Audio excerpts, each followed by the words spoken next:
So I attended this year's Las Vegas Grand Prix, so you don't have to. I'm going to talk about my experience, what I felt were the advantages of Formula One, and there are a lot of them. Like, let's be honest and real with ourselves here. Formula One is going through an incredible renaissance in the United States right now. A lot of people have kind of compared it to like the peak of NASCAR and all these things in the mid-2000s, and it feels every bit of that in Las Vegas, Nevada. There's no doubt about it. This is one of 3 Formula One races that are currently contested within the bottom 48 here in the United States. So it is really a very important event to talk about, and it was an important event for me to attend.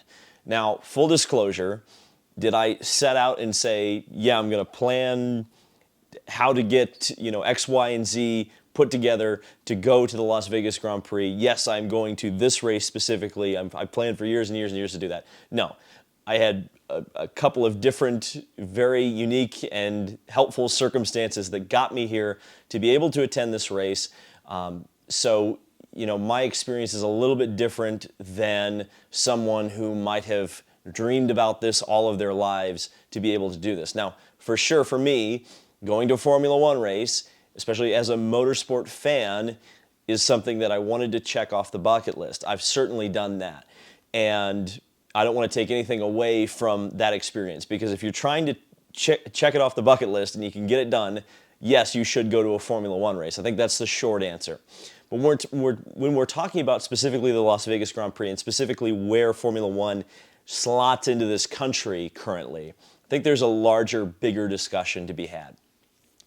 So here's the deal, and I would say the biggest number one issue that I would say Formula One faces right now in terms of the problem with the product itself. And it's actually, a lot of people would say it's racing quality, or it's the fact that there's not enough lead changes, which I guess I do understand to a certain extent. This race in particular was dominated by George Russell from the pole position. He was challenged early on in the race by Charles Leclerc. I don't really judge racing based on that. I thought the racing throughout the rest of the field was really pretty good.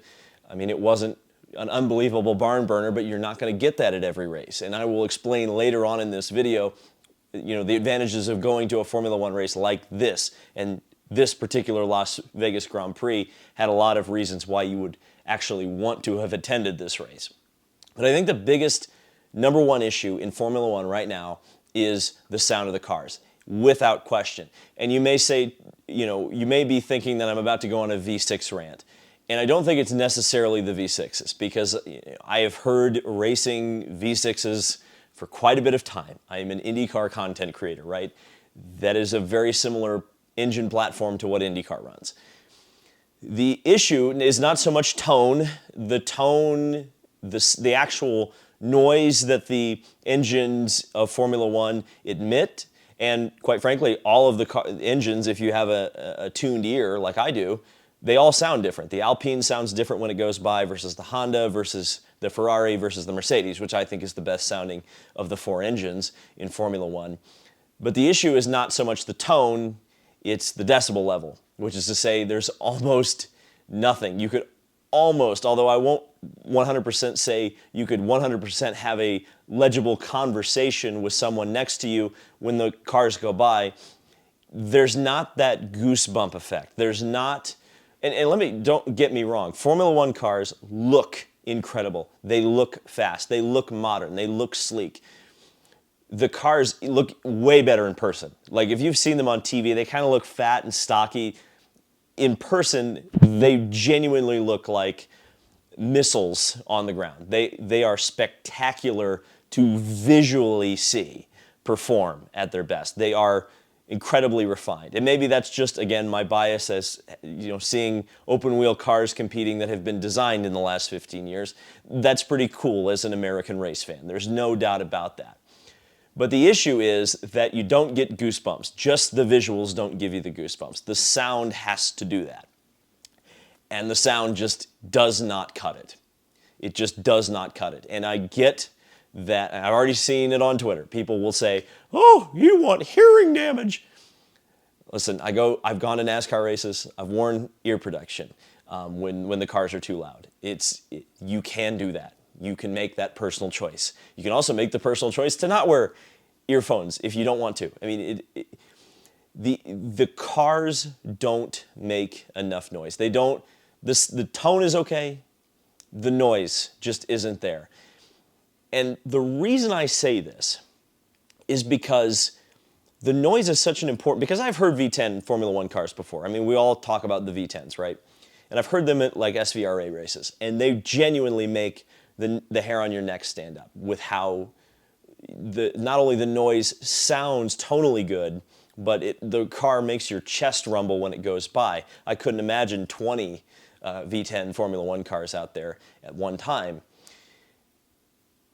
That visceral experience with the race cars right now isn't there in Formula One. And therefore, I would say pretty strongly that if you were going to go to a race and you were going to go through a lot of the hoops that you have to jump through to go to a Formula One race, I would make a suggestion that you should go to Le Mans in France, or you should go to the Indianapolis 500, or you should go to a race that's maybe a little more accessible, that has a lot more of the elements that a pure racing fan wants to see.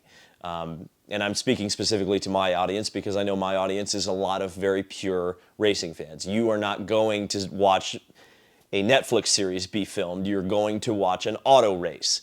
And, you know, there is auto racing going on in Formula One, but there's a lot of other things going on as well. And the inaccessibility, and I'm not talking about, oh my God, I can't get autographs from the drivers. I'm not saying that. The problem with the Vegas Grand Prix in particular, and my understanding is that other Grand Prix are much easier than this one, is that because it's a temporary circuit, it's a street course, and I've covered many races on street courses before, this race in particular was harder than any other race that I've ever been to on a temporary circuit to actually get where you need to go. There are very specific zones in which your ticket gets you, and you might think that you are in the right place to be very close and be able to access the place that you need to access, but it is 5 streets, they send you 5 streets down and they send you in a big loop. I don't know why that is. Some folks have informed me on Twitter that Formula One, not necessarily the city, kind of controls the traffic flow of the pedestrians, which if that's the case, that's insane. Because how could Formula One know better than the city planners in Las Vegas of how to move pedestrians to the right spot that they can watch the race in? It's very difficult to actually move around at the Las Vegas Grand Prix. I would say that's, you know, outside of the broader Formula One criticism, I would say that's the next criticism.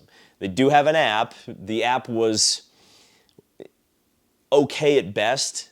I think my big suggestion on the app would be tell folks the best place to park for your zone that you are supposed to go to, where the best place to start your walk would be. All of these things were not easily accessible through that app, not easily accessible on their website. And when you've got a temporary circuit like that, and you've got tens of thousands of people you need to get seated, that became a pretty big issue. So again, if I was to say to someone, you know, who might want to go to this race next year, I would probably say, unless you are hell-bent on going to a Formula One race, there are other events that have the same or greater amounts of spectacle with less hot coals that you have to walk over to be able to do it. I mean, I would walk on broken glass to go to the 24 Hours of Le Mans. I would walk on broken glass to go to the Indianapolis 500. I had to walk on broken glass, quote unquote, proverbial broken glass, a couple of times at the Las Vegas Grand Prix, and it only hurt my experience, and that was a bit disappointing. Here's what wasn't disappointing. Well, it was disappointing if you're a fan of any other racing series, maybe ones that have open wheels in the United States. I don't know what I could possibly be referring to.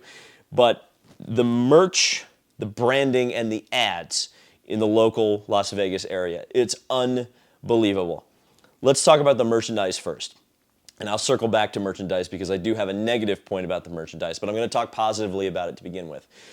You literally cannot throw a rock without hitting a piece of Formula One merch here. There is so much swag available, whether it's Las Vegas Grand Prix related, whether it is McLaren related, whether it's Ferrari related, whether it's Red Bull, Mercedes, all of the big teams, the race itself, the Formula One brand itself, all very easy to purchase, to get on your body, to support your, whether you're supporting the race, whether you're supporting Formula One, whether you're supporting a team, it's all out there. And it's actually, I've never seen auto racing branded this way before. I've never seen it pushed this hard. It's no wonder that Formula One has become a cultural mainstay in the United States. It is everywhere it wants to be. And that's the branding.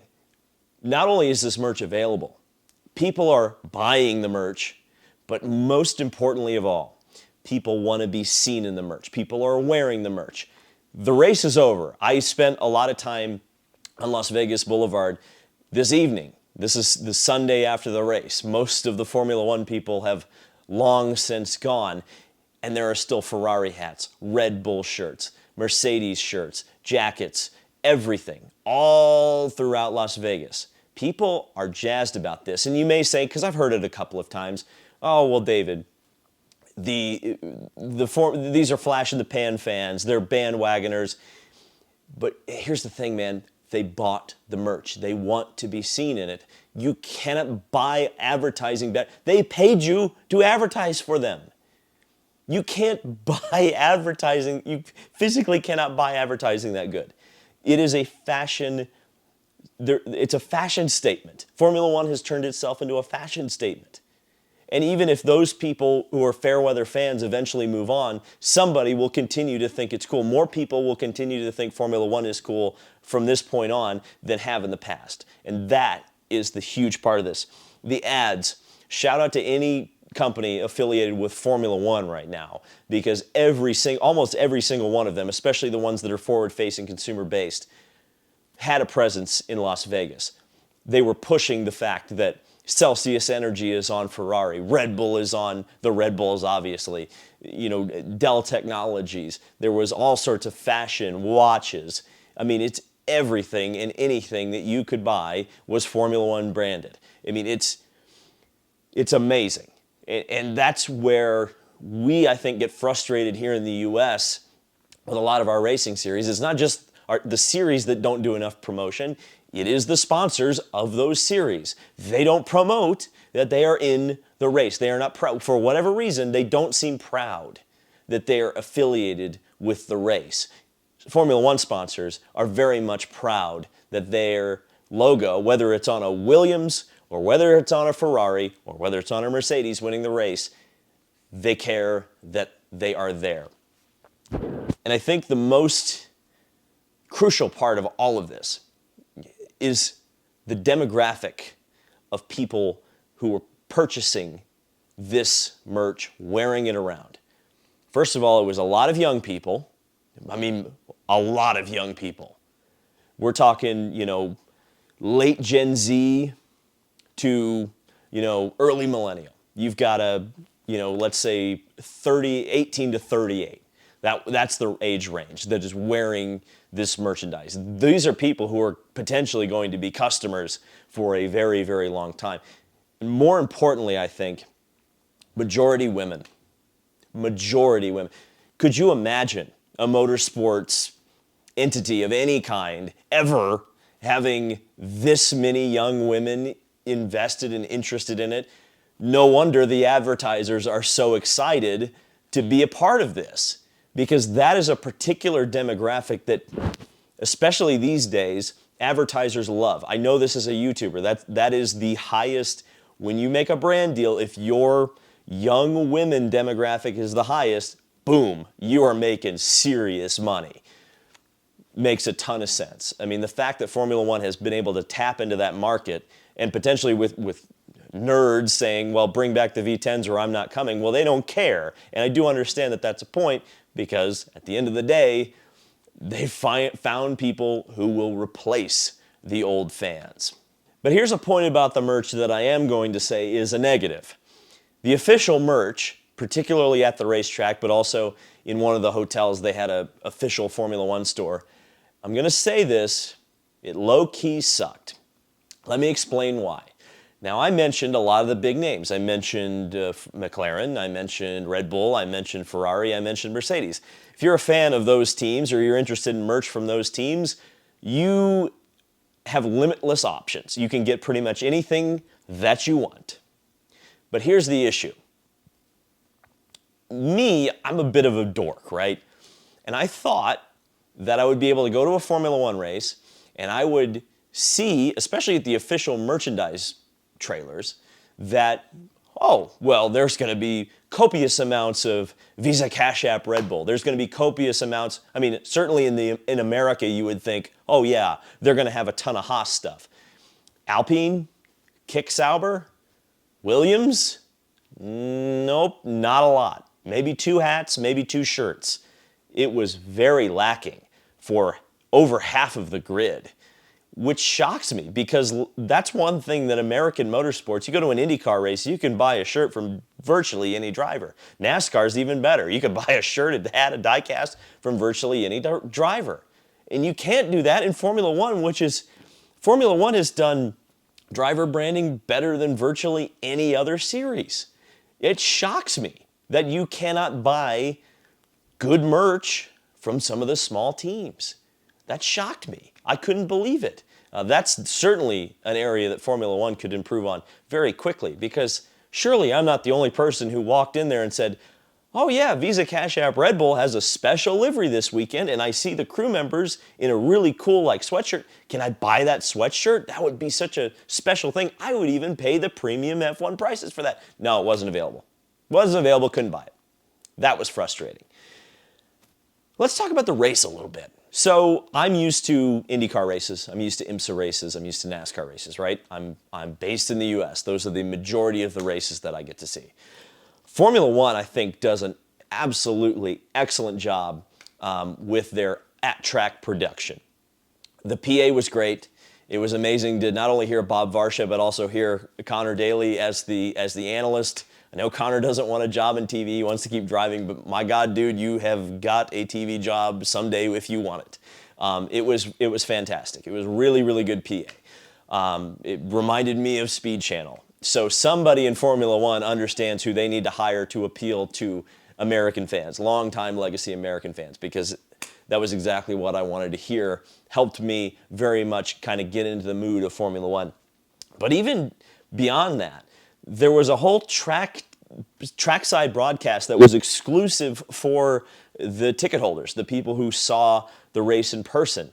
They had several different crews, several different teams that were assigned different things to talk about. Some of the crew would kind of introduce the concerts. The racing people would talk about Ferrari Challenge and Formula One and some of the strategy. Others would focus on interviewing celebrities. It was a great production. It was incredible, and it was only seen by the people at the racetrack. I assume that was not available on F1 TV because that's a separate broadcast, and then you have the international feed, which is a completely separate broadcast from that. Formula One does an amazing job of presenting their sport and showing it off. Now, was there some awkward gaps? For sure. I think there could have actually been more PA narration, not less, because there were some points where everything almost went dead silent, which was kind of a bit disappointing. Now, the ticket price, extremely high. I think that would be my number 2 part, right? Going back to would you walk over hot coals to go to this race? Well, the hot coals in this case are the ticket prices. There are other races that will give you more value for bang for your buck. No doubt about it. No doubt about it. But what was nice, I thought, and it's a small thing, it's not a huge thing, but the food was included, which was great. They had all these stations set up. There were drink stations. You could go get anything food-wise. It was all free. The complimentary drinks were the non-alcoholic ones. Alcoholic ones, and Red Bull, for some reason, you had to actually buy. And that's all well and good, but then there was a point in the weekend where they not only ran out of Coke, but they ran out of some of the things to make the mixed drinks, and they also ran out of water. How do you run out of water? But they did. So it's all well and good that you give away free stuff, but please make sure that there's actually enough free stuff to go around. The other problem I think that I experienced anyway was there was very high winds on Sunday, and this scared me a little bit because I was sitting fairly high up in one of the grandstands on the main straightaway right at pit entrance, and there was a Jumbotron behind me, and the Jumbotron started swinging wildly, and I'm going, I think this is going to hold, and I put a video on Twitter, and I'm glad I did because eventually some people from the Las Vegas Grand Prix moved that Jumbotron down, reattached it, and moved it back up. So I think I dodged a bullet there. But those were really the only two major issues once I actually got into the track that I experienced. I think the circuit at Las Vegas, at the Las Vegas Strip, is actually really good, especially for modern Formula One. It just seems to incite a lot of passing. Now again, you can say, oh, George Russell dominated the race, but there was a lot of passing throughout the rest of the field. I think the most exciting sequence of the race for me was when a lot of the leaders kind of went off strategy, pitted early, and kind of came out with the rest of the back of the pack, and they all had to race each other because while the slow cars were mixed in, they were still on the lead lap, so they didn't have to move over for the blue flag. So that produced a lot of exciting racing. And I think that eventually Las Vegas will produce a really, really entertaining race. In fact, I think the first year was pretty good. And this year would have been good if George Russell hadn't existed. But unfortunately, George Russell existed, so it wasn't quite as good as the front. But I thought it was a fairly entertaining race. Lots of swapping. Tires were an actual factor, which is nice to see. It's nice to see Formula One races with multiple pit stops.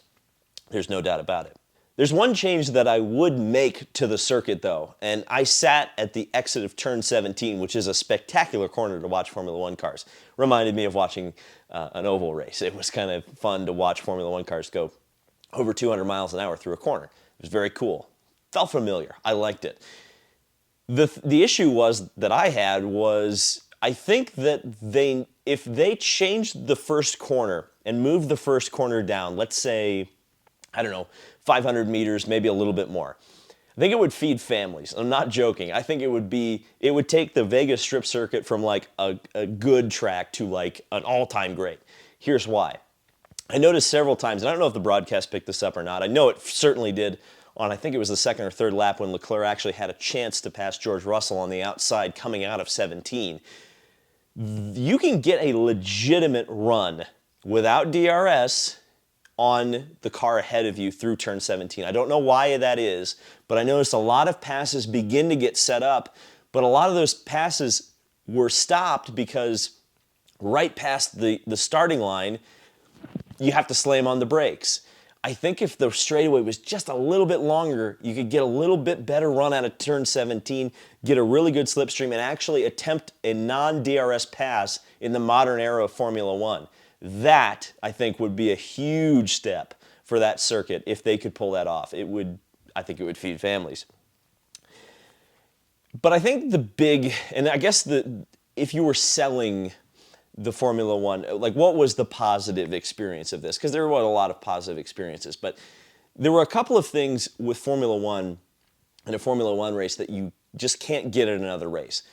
There were really pretty incredible music acts, concerts, things that are kind of auxiliary to the race itself, but it certainly helped pass the time. I definitely think that Formula One needs to add more support races, and I don't think Ferrari Challenge cuts it. It's not a professional series, like objectively not a professional series. I think if they brought Formula 2, if they brought Formula 3, and if they brought Formula Academy, that would be a hell of a weekend. I think that would, and you want to talk about increasing the value of the ticket, well, there you go. That would definitely, I think, suffice. You would have racing pretty much all day. That's what you should have. But with Formula One, you have an opportunity to see things that are history. I had an opportunity to be in the background of shots for the Brad Pitt movie. You may have seen my tweet of a stuntman falling over, right? That's something that just doesn't happen in an IndyCar race. It did happen at an IMSA race this year, but it was because they were filming the Formula One movie. You're probably not going to be a background extra in a movie at another race. Okay, there's a selling point. We saw Max Verstappen crowned as the world champion. I get to say that I was at a race that a Formula One world champion was crowned. How many people in the world can say that? Probably not as many as you would think. So from that perspective, there is motivation to go to Formula One races because you might see something super duper duper historic, something that will be talked about for decades to come. So I guess in conclusion, I will say this. I think if you can tick it off the bucket list, you should. But I wouldn't say that you should go out of your way to go to a Formula One race. I think there's so much more motorsport out there that scratches the itch a little bit better. Now, Formula One has some incredible stuff about it. I love the fact that it's an open development series. My God, do we need more of those in racing? For sure, that's awesome. I wish there was better sound, but it doesn't look like they're ever going to provide that anymore. And quite frankly, they have enough young people now that they probably don't even need to do it because they don't know any better. And that's totally cool. But there is racing out there that has that. There's racing with big crowds and big pomp and circumstance that doesn't have an F1 price tag on it. I think Formula One is definitely here to stay in the US, and I think there will be more races as time goes on. And I'm curious to see how the United States audience continues to mold and shape Formula One, because I think there's a bit of a worry, rightfully so, that we might Americanize it too much, and it might become just another racing series around here. I hope not. I think it needs to keep some exotic nature for sure. But I don't know, what do you think? This was my musings on my first Formula One experience. Overall positive. I'm glad that I did it, but I definitely have a better perspective on motorsport now because I don't think it's quite... Formula One isn't necessarily racing in the traditional sense anymore anyway, because they're not necessarily selling racing. The racing is still there, the racing still feels like racing, but it's a whole lot of extra stuff. It is truly the Netflix racing series. Thank you guys so much for watching. I'll see you in the next video. We got much more to talk about.